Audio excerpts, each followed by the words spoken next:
Hello, everyone. Welcome back to another edition of the Crosswinds Church More Than Sunday podcast. I'm Chris Coley. I'm the senior pastor here at Crosswinds, and we've just been kind of having fun with this podcast over the course of the shelter in place, trying to stay engaged with you, our church, because we know we don't get to see you every Sunday and other days of the week like we used to. Hopefully that day will come again soon, but in the meantime, this is kind of a fun way, at least, to still hear from people at Crosswinds and just kind of get a sense of how people are spending their time. Today, I am interviewing Leilani Stone, who's one of our churchgoers. Actually, has been part of our staff on and off at different times. And Lonnie, among other things, has developed a new hobby, which is beekeeping. And I'm fascinated by this. And so we're going to talk about it a little bit right here. Enjoy this.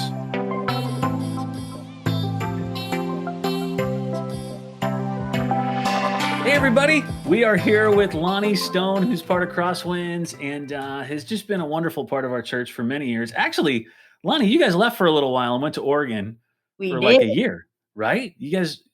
We did. It was exactly a year. July 23rd.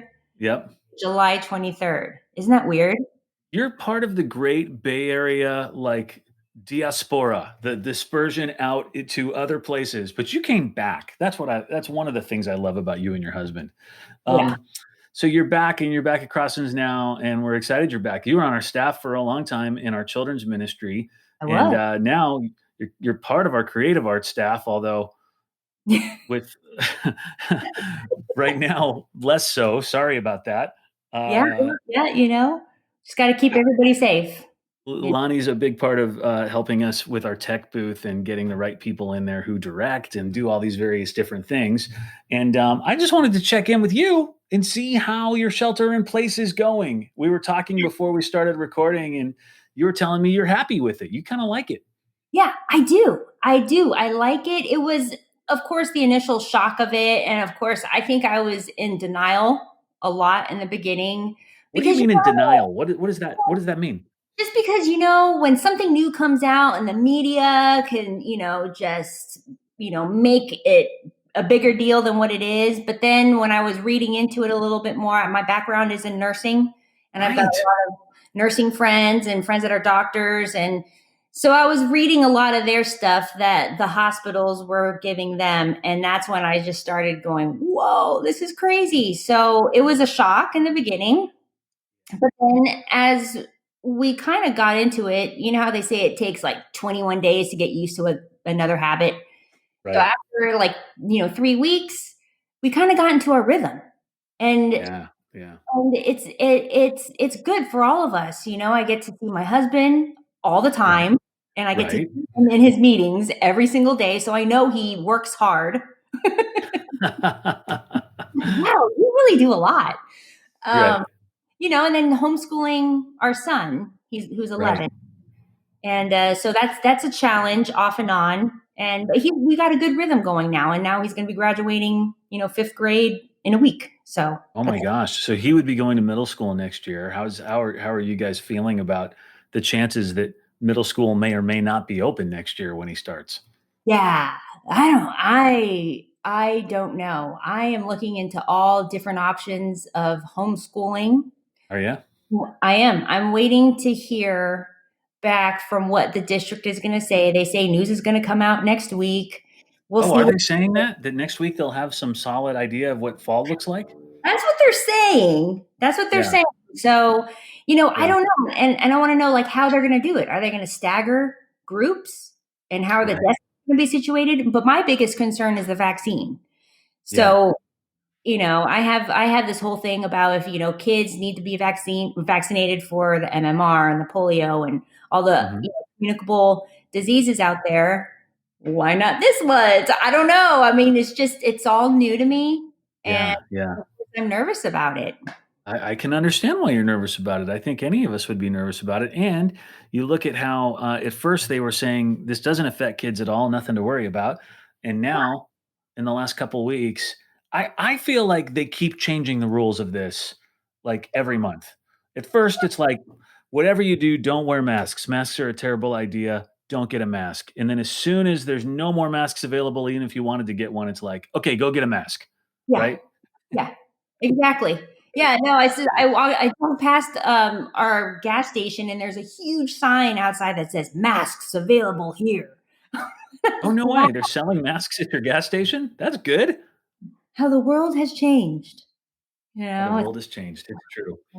Well, so one of the things that I know about you, we were over at your house a couple of months back in the winter, actually, and we went into your garage, and you were growing chickens. Well, that's probably not what you call it, growing chickens. It's it for plants. It shows you how little I know about any sort of agricultural anything.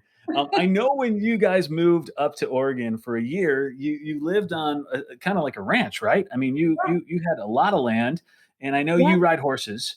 Have yeah. you, by the way, have you been able to ride horses here in the middle of the shelter in place? Oh my gosh, I ride every single day. In fact, I just came back from a long trail ride. It You was did. so great. Good weather And you're, for it. you're still allowed to do that and go out and exercise your horse. Yeah. Yeah, at the ranch, we're like 20 feet apart from each other anyways. Right, right. And so it's fine. I'm still taking my lessons from my trainer. She stays behind the gates and I'm in the arena, so she shouts at me, and that's how it's always been. Yeah. So nothing's really changed at the ranch. I guess horses are big enough that they create a good barrier. Yeah, that's It's unlikely. yeah. Yeah, yeah. Yeah, so you're still able to do that stuff, and there was a lot of those kinda things you did up in Oregon, so you came back here and you were growing chickens, as I put it, in your garage. Is that right? So how are your hens and chickens and roosters or whatever you have? So, okay, so I started with 6. They come as Okay. little babies, they came in the mail. I pick Yep. them up, they're like a day old. I put them in their brooder, They come raise in the mail. What does that even mean? Like you like the like post like like you show up at the post office and they're in like a PO box waiting for you? yeah, they're in a little box with holes in it, and you can hear the me, me, me, me, me, me, me, and they're sitting. No way. And you can't go get them locally, you had to have them mailed to you? Well, because I had them mailed from this hatchery. My first set of chickens up in Oregon, I had them mailed from this hatchery in, is it Idaho? In Idaho. And it was just a normal thing people did around there. And yeah, I could go down to the feed store and pick up a few chickens and here and there, but I just didn't know the breeder. So I can look into Got the it. breeder, do my research and all of that kind of stuff. And so they You were good. wanna get genetically superior chickens Yeah. is what you're trying Yeah, okay. they come vaccinated and everything. They have papers. Do they really? Yeah, they You're do. kidding me. No way. Okay. So you get the chickens and then what do you So raise them? What do you yeah, do? yeah. I raise them enough until where they grow enough feathers to where they could withstand the cold. Right. And then we built a coop. My husband, Chris, he helped build the coop out in the back, and then I moved them in, and then they just kind of grew up, and then turns out 2 of those 6 were roosters. 'Cause the point of getting them is to lay eggs, right? Isn't that what you're Yeah. going for? Yeah. Yes. And the problem with getting them as chicks is that you can't tell if they're male or female just yet. I mean, there's little things you can look for and whatnot, but it's not 100%. Okay. So, yeah. So, actually, one rooster died. There was an accident, which we won't go into. Oh, I'm sorry to No. hear that. I'm sorry. Yeah. Wait, an accident we won't go into.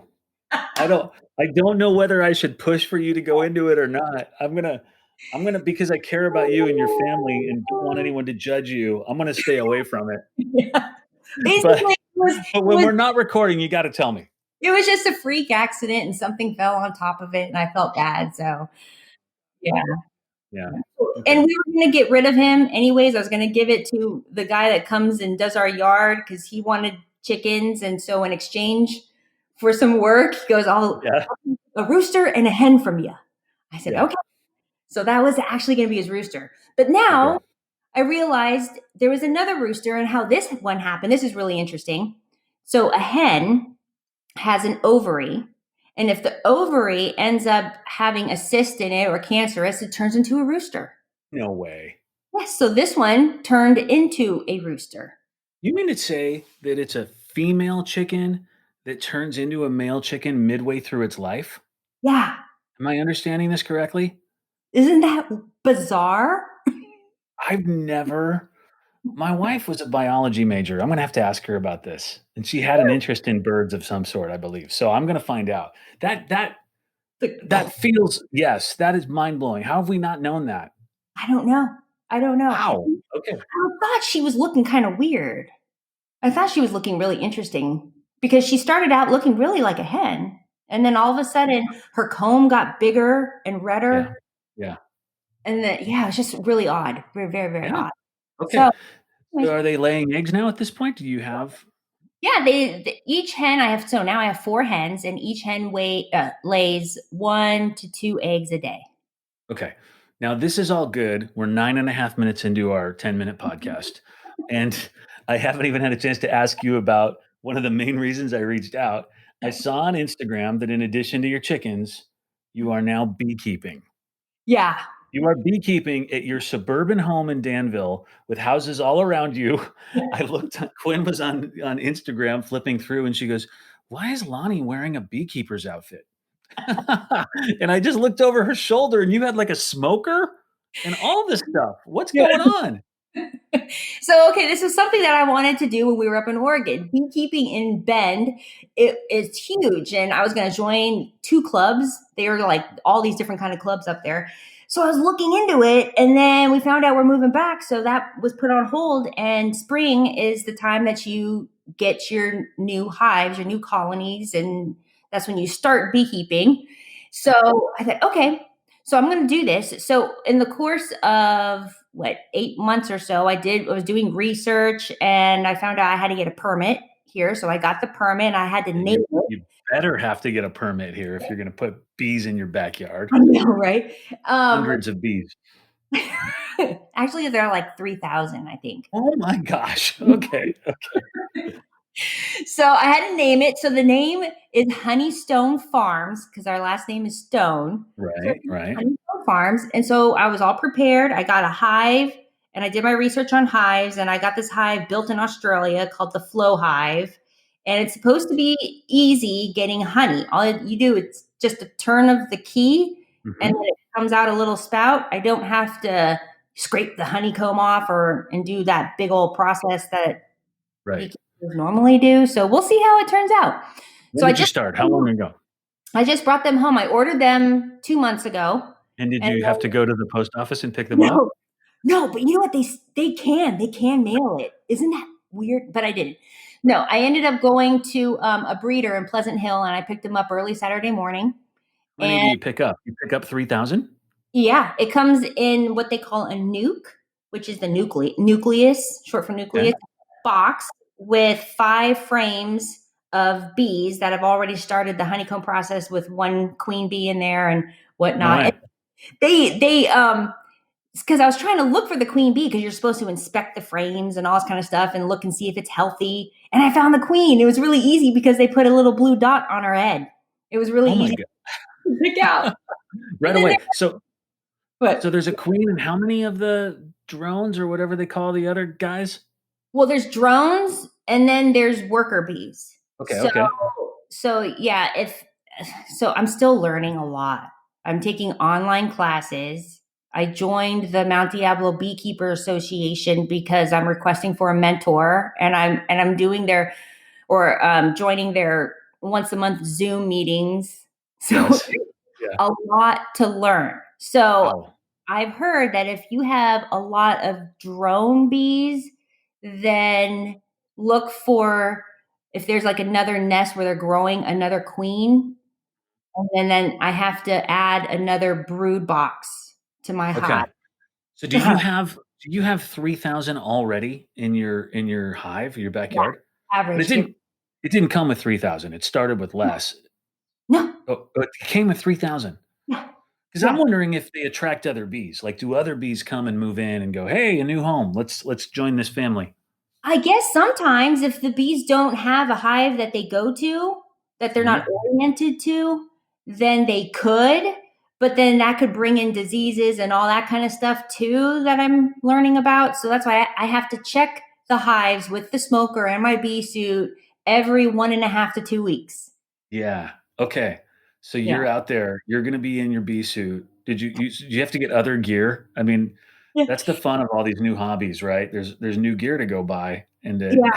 Yeah, I bought all of that, and then my husband, I got him a little hat to wear, and he was so nervous when he was helping me. He kept checking himself for bees. You didn't see it in that video, but every 10 seconds he was looking at himself. Do I have bees on have me? you been stung yet?